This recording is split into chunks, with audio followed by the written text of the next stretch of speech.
Hello everyone, आज हम limitation act के सेक्शन 4 और सेक्शन 14 को पढ़ेंगे। इससे पहले हमने सेक्शन 3 और सेक्शन 12 को डिस्कस किया था, तो अब हम लिमिटेशन एक्ट के बचे हुए सेक्शंस को कवर करेंगे। तो सेक्शन 4 जो है हमारा लिमिटेशन एक्ट का, वो बात करता है expiry of period, prescribe period when court is closed. सबसे पहले हमने सेक्शन 3 में देखा, सेक्शन 3 कहता है कि लिमिटेशन पीरियड के बाद अगर आप कोई भी सूट, लिमिटेशन पीरियड के बाद अगर आप कोई भी सूट, अपील या एप्लीकेशन फाइल करते हैं तो वो बार्ड बाय लिमिटेशन होगी। लेकिन उसका जो एक्सेप्शन है वो एक्सेप्शन हमारे सेक्शन 4 से लेकर यहाँ पर सेक्शन 24 में गिवन है।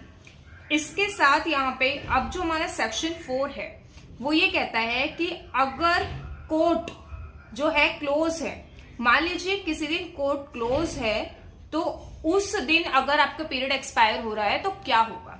सबसे पहले अगर कोई भी अपील, एप्लीकेशन या सूट एक्सपायर पीरियड के बाद आप फाइल करेंगे तो वो बार्ड बाय लिमिटेशन होगा। वहीं पर मान लीजिए यहाँ पे कॉज ऑफ एक्शन आपका राइज हो रहा है। कॉज ऑफ एक्शन, इसको हम इस एग्जाम्पल से समझते हैं। कॉज ऑफ एक्शन है हमारा, ये हमारा प्रेस्क्राइब पीरियड है। प्रेस्क्राइब पीरियड जिस दिन एंड हो रहा है उस दिन है संडे, तो उस दिन हमारा है संडे। तो क्या होगा, तो सूट फाइल करने के लिए आपको एक दिन एक्स्ट्रा मिलेगा। तो जिस दिन कोर्ट रीओपन होगा उस दिन आप सूट फाइल कर सकते हैं, अपील और एप्लीकेशन आप कुछ भी फाइल करेंगे। लेकिन यहाँ पे समझने वाली चीज ये है कि कोर्ट को क्लोज कब माना जाएगा। कोर्ट को क्लोज यहाँ पर मान लीजिए पूरा एक दिन है, पूरा एक दिन, यहाँ पे पूरे एक दिन में अगर थोड़ी देर भी कोर्ट बंद रहता है, थोड़ी देर इन द सेंस नॉर्मल जो डे होता है, अगर उसमें काम नहीं हो रहा है तो उसको यहाँ पे क्या माना जाएगा कि कोर्ट क्लोज्ड है। इसके एक्सप्लेनेशन में बताया गया है, a court shall be deemed to be closed on any day within the meaning of this section if during any part of its normal working hours, normal working hours में अगर बंद है कोर्ट तो वो यहाँ पे क्या माना जाएगा कि कोर्ट क्लोज है। अब इसके बाद यहाँ पे कोर्ट क्लोज, अब देखिए जैसे मान लीजिए संडे है, इस दिन संडे है जिस दिन प्रिस्क्राइब पीरियड खत्म हो रहा है, इस दिन संडे है। अब इसके बाद कोर्ट जो है, मंडे की कोई गवर्नमेंट छुट्टी है, ठीक है, मंडे की कोई गवर्नमेंट छुट्टी है, संडे पड़ रहा है प्रिस्क्राइब पीरियड वाले दिन, मंडे को गवर्नमेंट छुट्टी है, तो ट्यूसडे आपका जो है वो प्रिस्क्राइब पीरियड का क्या होगा, लास्ट डे माना जाएगा। तो ट्यूसडे ही आपको एक दिन का टाइम मिलेगा जिस दिन आपको सूट फाइल करना है। आपको इस दिन फाइल करना है, अगर आप इस दिन फाइल नहीं करेंगे तो आपका जो सूट है, अपील एप्लीकेशन है, वो बार्ड बाय लिमिटेशन हो जाएगी। अब इसकी एक्सेप्शन सेक्शन 4 और सेक्शन 4 से 11 तक बताई गई है। अब जो सेक्शन 4 से 11 तक है, इसमें हमारा जो टाइम पीरियड है वो एक्सटेंशन वाला है, यानी कि हमें जो टाइम दिया जा रहा है वो एक्सटेंड हो रहा है। अब इससे रिलेटेड हमें क्या देखने हैं, दो लीगल मैक्सिम्स देखने हैं जो एग्जाम्स में पूछे जाते हैं। लेक्स नॉन कॉगिट एंड इम्पॉसिबलिया, इनके प्रोनाउंसिएशन में थोड़ा फर्क हो सकता है, इससे मैंने इनको लिख दिया है।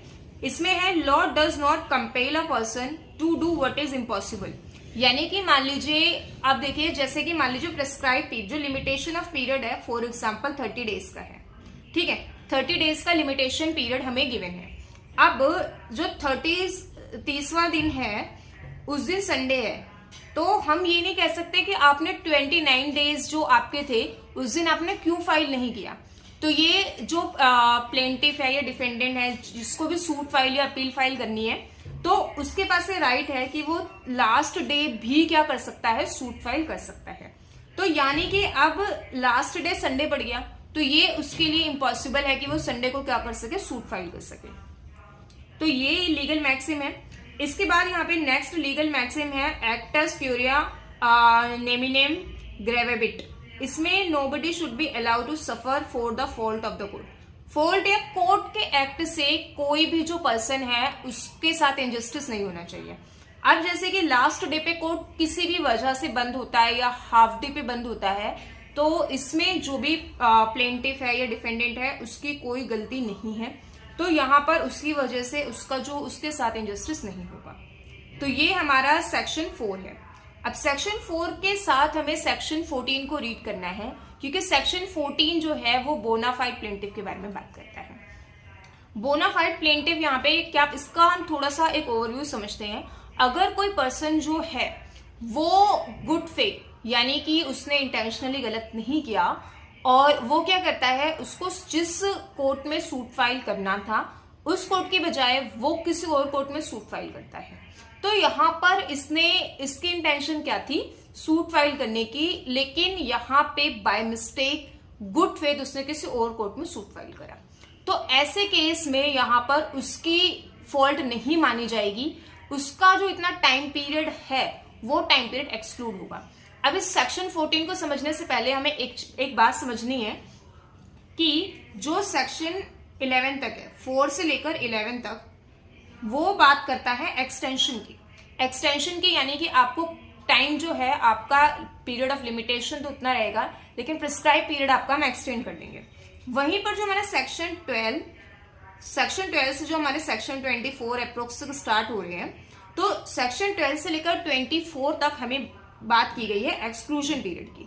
ये इतना पीरियड हमारा क्या करेगा, एक्सक्लूड करेगा, यानी कि ये हमें एक्सटेंशन नहीं दे रहा है। इसको जो हम कैलकुलेट करते हैं प्रिस्क्राइब पीरियड निकालने के लिए, उस पीरियड में नहीं गिना जाएगा। अब इसको समझते हैं सेक्शन 14 को।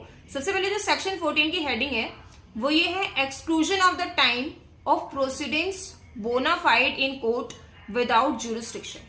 अब इसमें जो एक्सक्लूजन के जो सेक्शंस हैं, वो एक्सक्लूजन के सेक्शंस 12 से लेकर 24 तक हैं। सबसे पहले जो सेक्शन 14 का सबसेक्शन 1 है, वो सिर्फ सूट के बारे में बात कर रहा है, यानी कि जो सेक्शन 14 का हम 1 सबसेक्शन पढ़ेंगे वो सिर्फ सूट से रिलेटेड है। अब देखिए क्या कहता है कि कॉज ऑफ एक्शन, जो हमारा कॉज ऑफ एक्शन है, इसको हम ऐसे समझते हैं कि ये मान लीजिए कॉज ऑफ एक्शन की डेट है, इस दिन कॉज ऑफ एक्शन अराइज हो रहा है, और ये हमारा प्रेस्क्राइब पीरियड है। इसके बीच में हमें क्या करना है, सूट फाइल करना था। ठीक है, ये सेक्शन पर्टिकुलरली सूट के बारे में बात कर रहा है, तो हम इसमें सूट के बारे में ही देखेंगे। तो अब हमने क्या करना था, सूट फाइल करना है। सूट फाइल हो गया। अब इसने क्या किया, प्लेंटिफ ने सूट फाइल कर दिया विद इन प्रिस्क्राइब पीरियड। ठीक है, सूट फाइल कर दिया विद इन प्रिस्क्राइब पीरियड, लेकिन उसका सूट जो है वो रिजेक्ट हो गया या रिटर्न हो गया। अब दोनों में अंतर है। ठीक है, रिटर्न होना यानी कि आपकी उसी ज्यूरिसडिक्शन में आपने फाइल नहीं किया जिस ज्यूरिसडिक्शन में वो सूट को फाइल करना था। ठीक है, रिजेक्ट हो गया। अब रिजेक्ट या रिटर्न जो है वो किन कारण से होता है, डिफेक्ट ऑफ ज्यूरिसडिक्शन या अदर कॉज। अब देखिए, ये इसको एक बार और समझते हैं। कॉज ऑफ एक्शन अराइज हुआ, कॉज ऑफ एक्शन के बाद with in prescribe period plaintiff ने सूट फाइल किया। प्लेंटिफ का जो सूट है वो रिजेक्ट हो गया, लेकिन जब प्लेंटिफ का सूट रिजेक्ट हुआ उसका प्रिस्क्राइब पीरियड खत्म हो चुका था। सूट रिजेक्ट हुआ, रिजेक्ट होने का जो कारण था वो ये था, defect of jurisdiction. Defect of jurisdiction यानी गलत कोर्ट ने फाइल करा, जिस कोर्ट ने फाइल करना था उसमें नहीं किया। सेकेंड जो रीजन है इसका अदर कॉज। अब अदर कॉज क्या होता है, अदर कॉज की डेफिनेशन हम देखते हैं। सबसे पहले जो हमारे इसी सेक्शन 14 की एक्सप्लेनेशन 3 है, उसमें बताया गया है कि यहाँ पे क्या मतलब होगा। तो इसका क्या मतलब है, अगर कोई मिसजॉइंडर ऑफ पार्टी है, कोई पार्टी जो है उसको यहाँ पे क्या करना था, किसी पार्टी को हमें सूट में जो है पार्टी नहीं बनाना था, लेकिन हमने फिर भी उसको पार्टी बना दिया।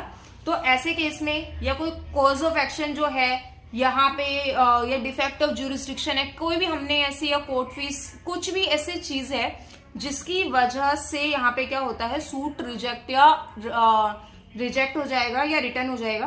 तो ऐसे में यहाँ पे सूट हमारा रिजेक्ट हो गया। ठीक है, तो ऐसे केस में उसको क्या बोलेंगे, बोनाफाइड प्लेंटिफ। ठीक है, तो इतना जो टाइम पीरियड होगा उसका, अब हम वापस आते हैं स्लाइड पे, इतना जो टाइम पीरियड होगा, ये सारा टाइम पीरियड हमारा क्या हो जाएगा, एक्सक्लूड हो जाएगा। कौन सा टाइम पीरियड एक्सक्लूड होगा, ये देखिए, इतने सूट फाइल करा यहां से लेकर और जब तक इसका सूट रिजेक्ट हुआ, इतना टाइम पीरियड जो है इसका एक्सक्लूड हो जाएगा, और इतना टाइम इसका ऐड हो जाएगा, यहां से इसका टाइम पीरियड रन करेगा, और इतना टाइम बाद इसका प्रिस्क्राइब पीरियड होगा। यानी इस टाइम को जहां से इसने सूट फाइल किया है और जहां से इसका सूट रिजेक्ट हुआ है ये वाला एक्सक्लूड हो जाएगा। तो इसकी बेयर एक्ट की लैंग्वेज में ये क्लियर लिखा है स्टार्टिंग में, in computing the period of limitation for any suit, यानी ये सूट के लिए है, इतना टाइम पीरियड इसका एक्सटेंड हो जाएगा, चाहे ये सूट फाइल कर रहा हो, चाहे अपील फाइल कर रहा हो या एप्लीकेशन। अब हम इसका सेकेंड क्लॉज देखते हैं, सबसेक्शन सेकेंड। ये अपील के बारे में बात कर रहा है। तो जब कॉज ऑफ एक्शन अराइज होता है हमारा, कॉज ऑफ एक्शन के बाद यहाँ पे प्रिस्क्राइब पीरियड के अंदर इसने सूट फाइल किया, सूट रिजेक्ट हो गया। पहले वाली कंडीशन को हम फॉलो कर रहे हैं, अभी पहले वाली पूरी सिचुएशन चल रही है। रिटर्न और रिजेक्ट होने के बाद जो यहाँ पे प्लेंटिफ था वो चला गया अपील में, प्लेंटिफ अपील में चला गया। अपील, इसकी अपील जाएगी section order 43 of rule 1A of CPC। वो कहाँ चला गया? अपील में चला गया कि मेरा सूट जो है वो रिजेक्ट हो गया या रिटर्न हो गया, तो इसके खिलाफ मैं अपील में चला गया। तो अब ये अपील में जाने के बाद कोर्ट ने बोला कि अपील एंटरटेन नहीं होगी, क्योंकि जो आपका सूट है वो सूट ही आपने जो है वो गलत ज्यूरिसडिक्शन में फाइल किया है। अभी यहाँ पे हमने देखा था सूट रिटर्न और रिजेक्ट होने के कारण क्या है कि डिफेक्ट है कोई या ज्यूरिसडिक्शन में फाइल नहीं किया आपने।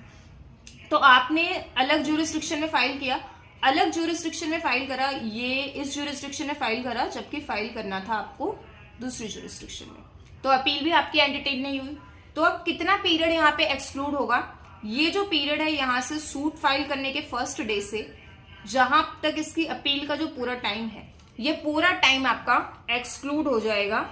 और इसके साथ ही यहाँ पे इसके बाद हमारा नेक्स्ट जो है सबसेक्शन 14 का सबसेक्शन 3। 14 का सबसेक्शन 3 क्या कह रहा है कि इसमें सबसे पहले कह रहा है विड्रॉवल की बात कर रहा है। विड्रॉवल का हम एक प्रोसीजर इसको समझते हैं कि जब कोई भी प्लेंटिफ सूट फाइल करता है, प्लेंटिफ सूट फाइल कर रहा है और सूट फाइल करने के बाद उसको ये रियलाइज होता है कि मेरे सूट में कोर्ट फीस नहीं है या गलत ज्यूरिसडिक्शन में फाइल करा है या कुछ भी ऐसी चीज है जिस या गलत कॉज ऑफ एक्शन पूरे नहीं है, कुछ भी चीज है, तो उसको ऐसा लगता है कि मेरा सूट भविष्य में रिटर्न हो जाएगा या रिजेक्ट हो जाएगा, सूट रिजेक्ट हो जाएगा। तो यहाँ पे वो सोचता है कि क्यों ना मैं पहले ही इसको विड्रॉ कर लूं, पहले ही इसको विड्रॉ कर लूं कोर्ट के रिजेक्ट करने से पहले। तो इससे रिलेटेड है ये सेक्शन, ये वाला सबसेक्शन। तो विद इन प्रेस्क्राइब पीरियड यहाँ पे प्लेंटिफ सूट फाइल करता है। सूट फाइल करने के बाद उसको ये रियलाइज होता है कि मेरे सूट में कुछ कमियां हैं, डिफेक्ट है, जिसकी वजह से भविष्य में वो रिजेक्ट हो जाएगा। तो वो क्या करता है, कोर्ट की परमिशन से उसको विड्रॉ करता है। अब यहाँ पे एक पॉइंट समझने वाला है कि ऑर्डर 23 रूल 12 ऑफ CPC, जहां पर ऑर्डर है वो CPC के हैं, यहाँ पे CPC लिखा नहीं है बट CPC के हैं ये। तो CPC के जो ऑर्डर है वो ये कहता है कि अगर आप बिना परमिशन के सूट को विड्रॉ करते हैं तो आप सेम कॉज ऑफ एक्शन में दूसरा सूट फाइल नहीं कर सकते। तो दूसरा सूट आप कब फाइल कर सकते हो? जब आप कोर्ट की परमिशन से क्या कर रहे हो, आप सूट को विड्रॉ कर रहे हो। अगर आप कोर्ट की परमिशन से सूट को विड्रॉ कर रहे हो तभी आप क्या कर सकते हो, सूट को दोबारा फाइल कर सकते हो। अब यहाँ पे एक चीज और देखने वाली बात है कि यहाँ पे जो सेक्शन 14 का सबसेक्शन 3 है, सेक्शन 14 का सबसेक्शन 3 वो कह रहा है कि इतना आपका टाइम पीरियड एक्सक्लूड हो जाएगा।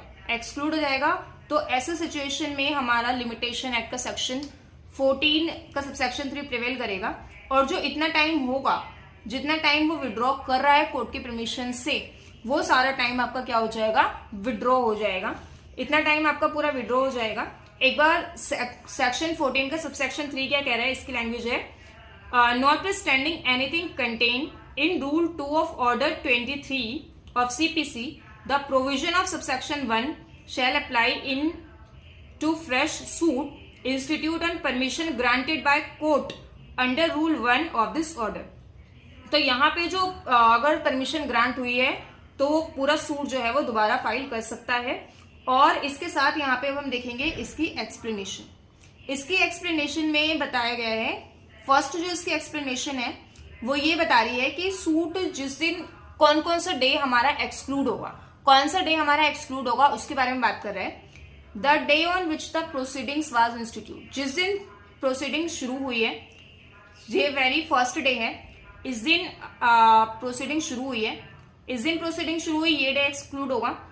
And the day on which it and shall both be counted, और जिस दिन जो है मान लीजिए सूट रिजेक्ट हुआ है, ठीक है, ये दोनों ही दिन हम इंक्लूड करेंगे और इसको एक्सक्लूड कर देंगे। इंक्लूड मतलब इनको हम गिनेंगे और एक्सक्लूजन के पीरियड से एक्सक्लूड करेंगे। सेकंड में ये बताया गया है कि कोई भी पर्सन जो है वो चाहे प्लेंटिफ हो चाहे एप्लीकेंट हो, कोई भी पर्सन हो, अगर वो इनिशिएट कर रहा है प्रोसीडिंग को, या अपील फाइल कर रहा है, या एप्लीकेशन कर रहा है, या सूट फाइल कर रहा है, तो ये मानेंगे कि वो प्रोसिक्यूटिंग पार्टी है जो प्रोसीडिंग कर रहा है।